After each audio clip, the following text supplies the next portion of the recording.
eat clean, they say, and you will lose weight. So who is they? Everyone. Everyone says you have to eat clean to lose weight. Trainers, your friends, doctors, they all tell you how to eat clean. But what does eating clean actually mean? And tune in today to this live because that's exactly what I'm going to answer.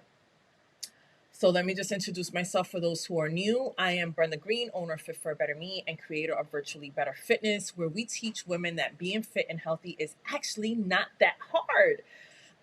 And tonight we're going to talk about what is clean eating, what processed foods do to your body, and why you should actually stop or reduce the amount of processed food that you eat, and how to read nutritional labels.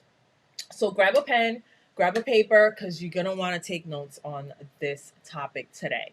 So if anyone's there, please post in the comments that you can see and you can hear me. And we're going to go ahead and get started and wait for anybody else to jump on. So we are literally just, 2 days away from welcoming May 2021. Do you believe that? It's already spring and spring has sprung and summer is just literally around the corner, which means the shorts are coming out, the tank tops. Listen, it's hot over here in New Jersey. It's already, I think it was like 80 something today. The tank tops are coming out, bathing suits are coming out, pool season is here. So there is no more covering up. Quarantine body gotta go. It's going to be out here in the open, whether you were eating clean or not, because summer is here. And I know a lot of you guys want to drop some weight before we officially enter the summertime. And one of the fastest ways to lose weight is to actually eat clean. But one of the questions that I get all the time, like, what does that actually mean? And just to summarize, uh, eating clean has three principles. And that's not eating processed foods, eating more whole foods or fresh foods, and also being mindful of what you eat.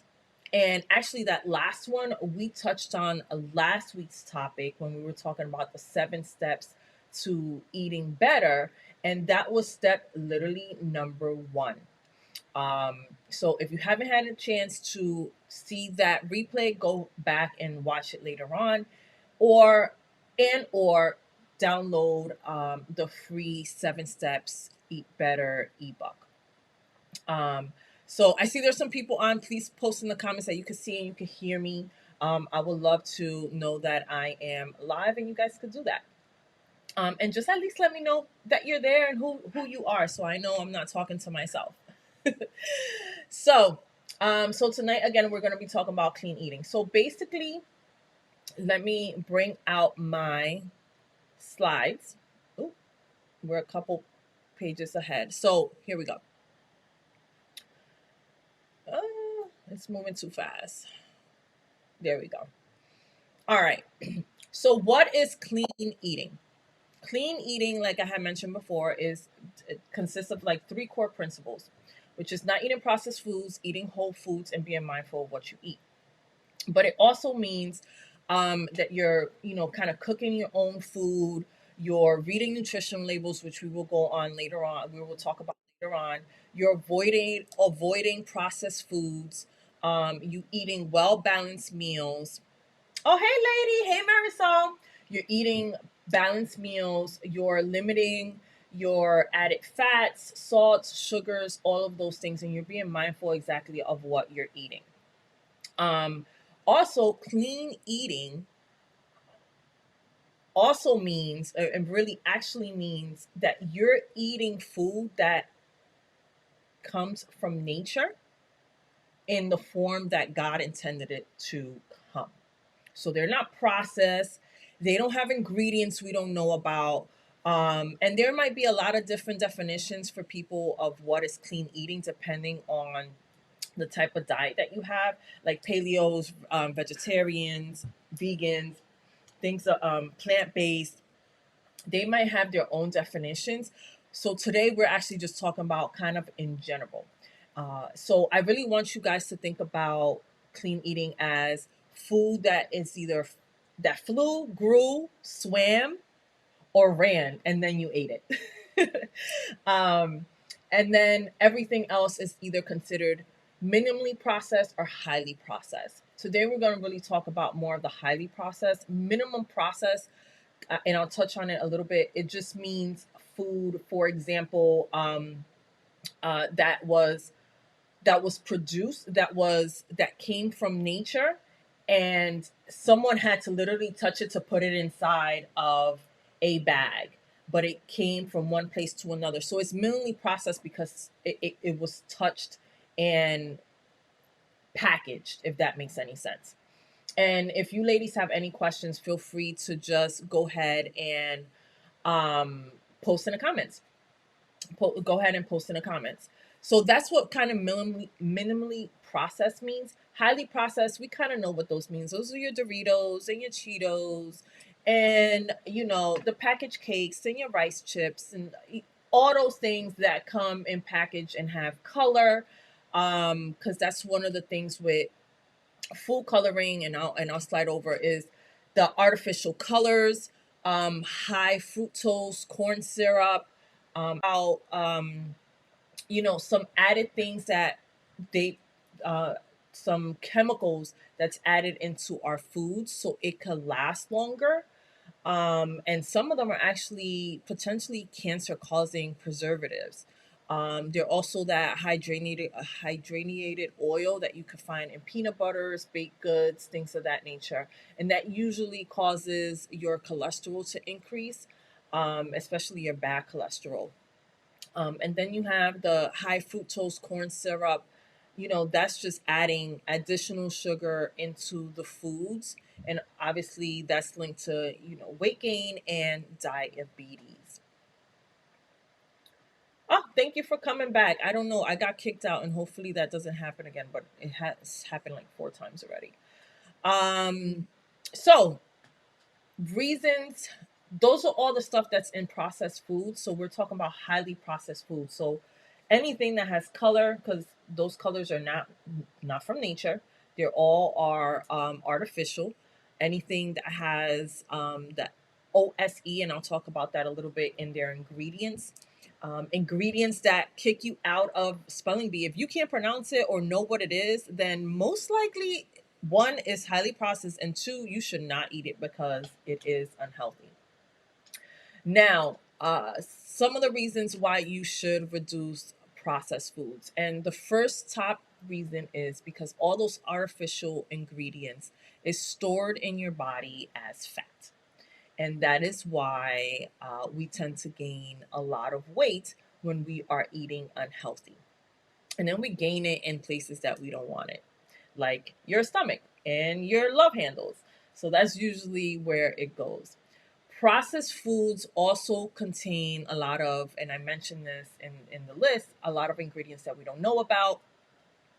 Processed foods can lead to overconsumption because they are addictive. So companies, manufacturers literally pay people to do tests on how they could get us addicted to food. There are a ton of studies that you could Google, but that is their goal, is to get us addicted so we could continue to purchase more of that food. Processed foods are also very low in nutrients. Processed foods take less time and energy to digest in your body. So once it digests, you're still left hungry. That's why you might eat some chips or might eat something that's highly processed, and you're like an hour later, you're like, but I just ate. But that didn't have any nutrients to actually fill you up. So that's why you continue to eat as well. And then they have a lot of trans fats and a lot of processed vegetable oils. So, does anyone have any questions there? I feel like I have to rush before I get knocked out again. Any questions, please let me know. Let me go ahead and invite you guys again to comment because I forgot I got kicked out. So, it went away. So, this is pretty much, you really want to focus on eating things that are not packaged. But that's unrealistic.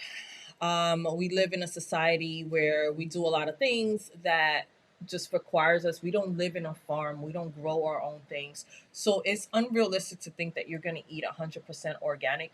Not to say that it's not possible. There's certainly people who live in cities and across the world who are able to eat 100% organic. But for the majority of us, it is a little difficult. So, in order for us to start eating clean and learning that process, one of the things that we do have the power to do is to read our nutritional labels. So, even though you feel like it is going to take time to look at this, it's definitely worth your health, your future health, for you to read nutritional labels. So I want to go over what are the key components of reading a nutritional label. And if you guys have any questions, feel free just to post them in the comments. If you're watching the replay, um, feel free to post in the comments and just tag me so I'll make sure that I respond to that. And give me 1 second. Sorry. Um,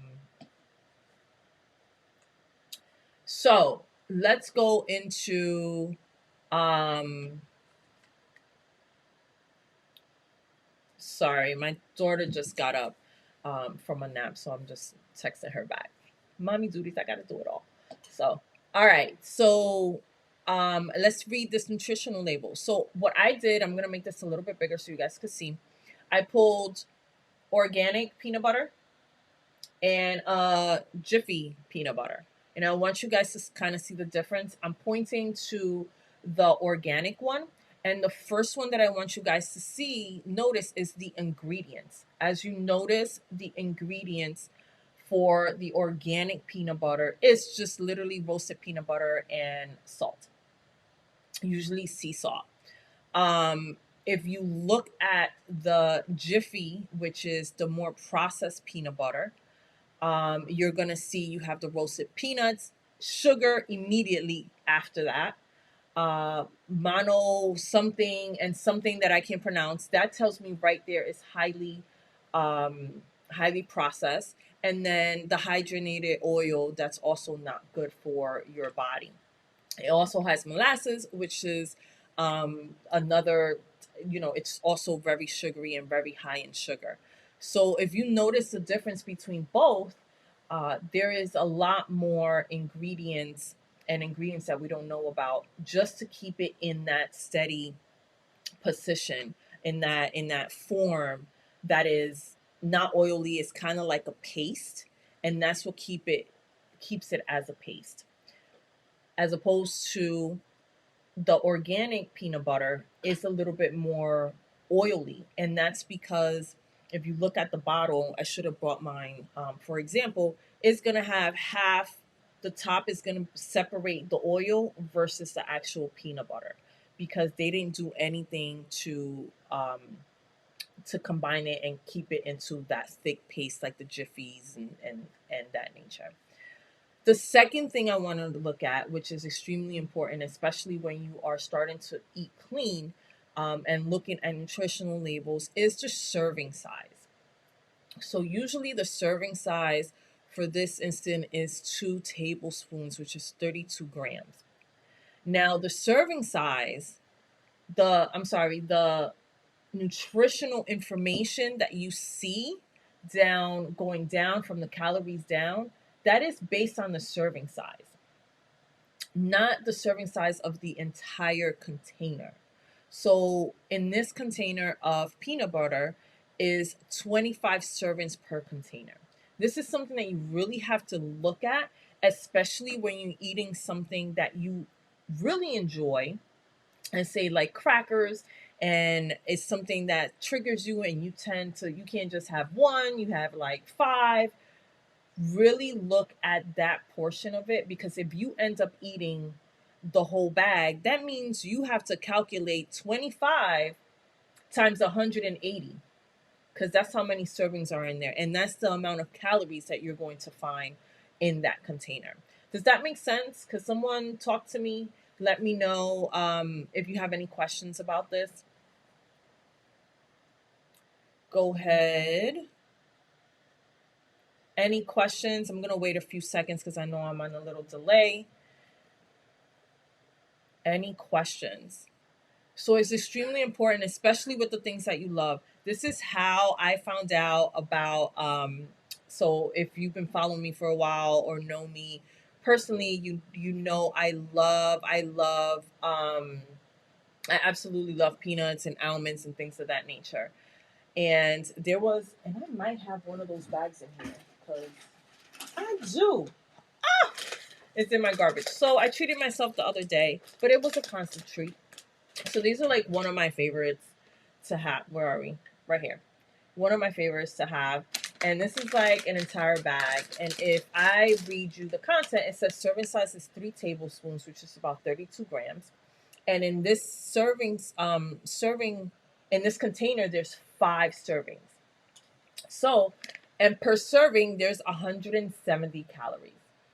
So if you multiply 170, and I'm going to do it real quick on my phone, 170 times 5, this little bag has 850 calories in it. And I literally ate it in like 5 minutes and still was hungry afterwards. It was a treat that I did. I knew exactly what I was doing. I knew exactly what I was eating because I've read this before. So when I do treat myself, I literally go out of my way to go purchase it and eat it because that's just what I want. And that's okay because it's a conscious decision. Do I do it every day? Heck no. 800 calories, that's a ton of calories that have no nutritional value. So be mindful of things of that nature, things like that. Again, as you can see, it doesn't mean that you can't have it. I just want you to be more mindful about it. So next we have the trans fat. As we all know, trans fat is not good for you.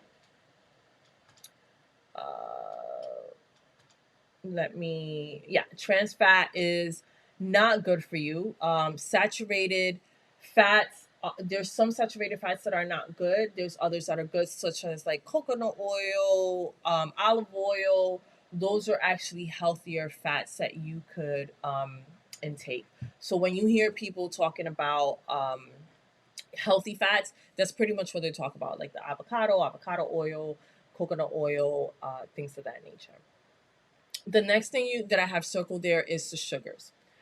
So sugars is very important that you need to look at because you're gonna have, in this instant, you only have one line that says sugar on the one that I have highlighted. It says total sugars 1 gram. Include 0 gram of additional sugars.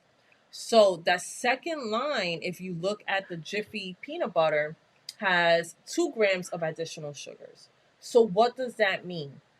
That means that one of the other ingredients that they're putting in there also has sugar.